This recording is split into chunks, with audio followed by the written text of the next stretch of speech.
Hi, I'm E.D. Lewis and welcome back to my channel, the new E.D. Lewis Reviews. If you haven't been here, welcome, and we're going to have some fun. Before we get started though, make sure you hit that like and that subscribe button and that little bell so you'll get notifications on my latest videos. Well, second video of the new year of 2022, and I thought we'd do something a little different. We're going to delve into just a little bit of fantasy. Now, I'm not a big fantasy reader, but I more or less like to watch fantasy than read it. And it's kind of like me in science fiction. I'm not a big science fiction reader, but I might end up rereading a science fiction book I read before and I've really enjoyed and reviewing that, but I'm not sure if I'm going to yet, and I'm not sure when that'll be, but we'll see. But that's another thing. I prefer to watch my science fiction than to read it, but anyway. It's just hard for me to get into it reading it. It's better for me to visually see it. So, but that's just me, you know. So, for this video, if you haven't seen the title already, I am reviewing, it's a children's novel, and it's also fantasy, like I said. It's The Lion, the Witch, and the Wardrobe by C.S. Lewis. It was published in 1950, and it was illustrated by Pauline Baines. I hope I'm pronouncing her name right. This was the first Chronicles of Narnia book, if you're familiar with the series. It was the first one that was published, but in many releases now it is considered to be the second book because they go in a chronological order versus the publication order. Now, I read mine, this is the second time I've read this book. I read it out of, I don't know if you can see that very well, my Barnes & Noble, I don't know if it's made of leather or what it is, but it's the, the really fancy Barnes & Noble exclusive bound classics, and this has all 7 books in it. I've had this for years. Now I have at least one other book. I have that Phantom of the Opera and Other Gothic Tales, just like this, and it has several writings in it, including another book I've reviewed, and that was The Castle of Otranto. So anyway, let's get on with The Lion, the Witch, and the Wardrobe. So I'm going to give my brief synopsis, and then I'm going to talk just a little bit about the book. So the Pevensey, and I hope I'm pronouncing their name correctly, children, which there are 4 of them, Peter, Susan, Edmund, and Lucy, are sent to stay in the country due to the bombings in London during World War II. So it's during when the Nazis were bombing London in the 1940s. The children stay at the home of an elderly professor. He's kind of odd, but he's very kind to them and stuff, so that's, all a good thing. One day while the children are exploring, the youngest, Lucy, she gets separated from the group and travels to a magical land through an old wardrobe in a spare room. The land she finds, of course, is Narnia. She finds a mysterious lamppost in the middle of a snowy wood and meets a faun or satyr named Mr. Tumnus, whom she quickly befriends, but soon learns of his unfortunate circumstances, as well as that of the country of Narnia. Eventually, all 4 children, I'm jumping ahead here, make it into Narnia and find that they are part of an ancient prophecy, but they must evade capture from the White Witch, who is the witch in the title, and she's the main villain. Face treachery, and also fierce battles. So that's kind of my brief little synopsis of the book. It was a very easy to read book, very well written. It's kind of a style I'm not used to. I'm not used to reading a lot of children's books. If I read, like, what are not considered to be adult books, I more or less usually would read, like, more like middle grade or teen fiction or YA fiction. But this is a little lower.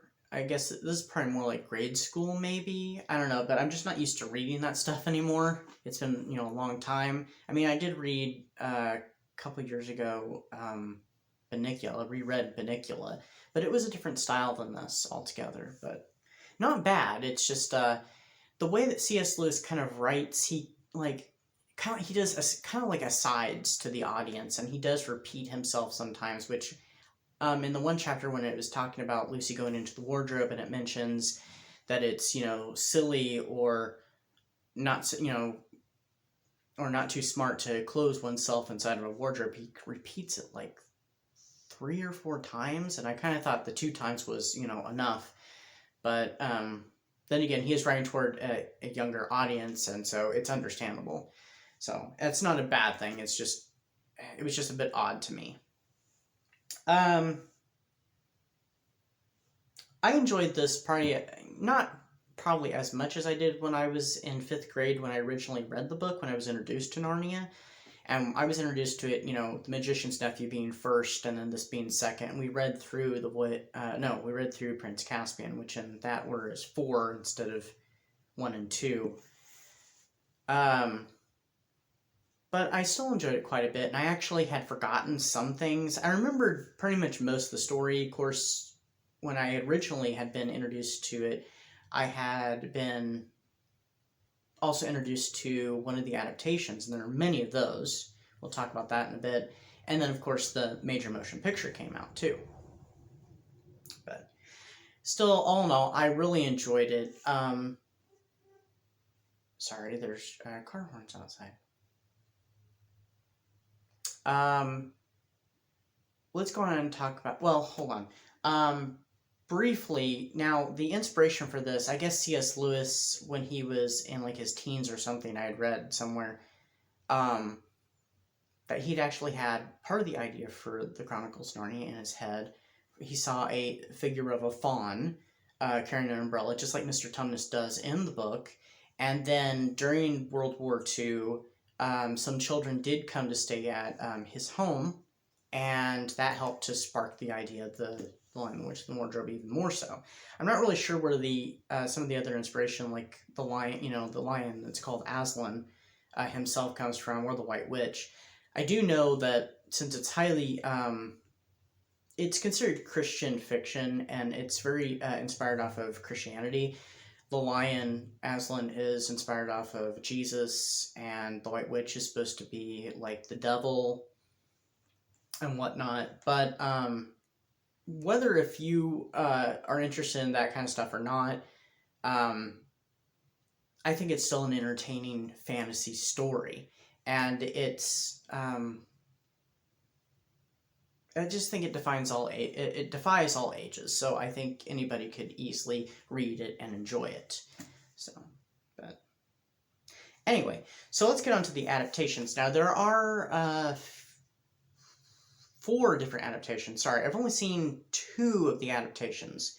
There's one in the 1960s. I think it was 1967. You can watch it here on YouTube, but I have only seen like a little clip of it. It's in black and white, and the actors are all running around with animal masks on them.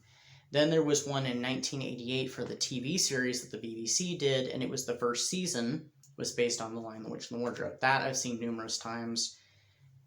Then in 2005 was the movie that was through Walden Media and Walt Disney. Very good adaptation, and they add a bit of stuff to it. And Tilda Swinton plays the White Witch. She's fantastic, of course. And Liam Neeson does the voice of Aslan, and he does a fantastic job, of course, as he usually does. And I think that I skipped one. In 1979, there is a cartoon version. I have never seen it, but I think it's available on VHS and DVD. It may be available somewhere online, I'm not sure. But I guess Netflix is supposedly supposed to be working on a TV series based on the Chronicles of Narnia, but I don't know how far along that is or if that's going to happen. So, but anyway. So that was kind of on the adaptations. How many stars? Now, this is something I'm going to try to keep up with on here is star ratings. I gave this book 4-star ratings. Or a star rating of 4 stars, dang it. Sorry about that. So, I've talked about trying to do star ratings before, except for I thought about maybe doing those bats or little haunted houses. I've never gotten around to making those, and the bats always just kind of makes me think of the Count from Sesame Street, so maybe not. But anyway, that's my review of The Lion, the Witch, and the Wardrobe by C.S. Lewis. Highly recommend anybody who's interested in it, and it's a good wintry book. I read it for part of my holiday reads.